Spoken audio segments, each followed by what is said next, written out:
میرے نبی پاک صلی اللہ تعالی علیہ وسلم نے فرمایا جو وجود حرام سے پلے گا وہ جنت میں نہیں جائے گا۔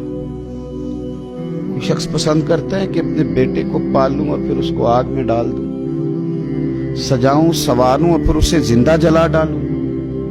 اگر دنیا میں یہ پسند نہیں کرتا تو آخرت میں بھی اسے یہ پسند نہیں کرنا چاہیے۔ کرنے کا کام یہ ہے کہ یہ رزق حلال کی تلاش کرے تاکہ اس کا بچہ بڑا ہو تو حلال اور طیب رزق کے ساتھ اس کا خون، اس کا گوشت، اس کی ہڈیاں بنے، تاکہ اس حلال کی برکت سے پھر رب اسے دوزخ سے محفوظ کرے اور جنت عطا کرے۔ اور یہ جو گھروں میں لڑائیاں شروع ہو جاتی ہیں نا، فسادات شروع ہو جاتے ہیں، اس کی بھی ایک وجہ مال حرام ہوتا ہے۔ کیونکہ جس گھر میں کے اندر صرف مال مال مال اور مال کی دوڑ لگ جاتی ہے، وہاں رشتوں کا تقدس ختم ہو جاتا ہے۔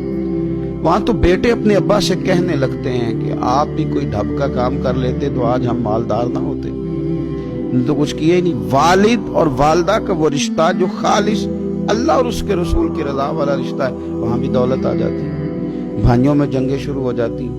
اس لیے جب مال آیا نا حضرت عمر کے زمانے میں تو فاروق اعظم رویا کرتے تھے۔ لوگوں نے کہا حضور اللہ نے آسانی دے دی اور آپ روتے ہیں۔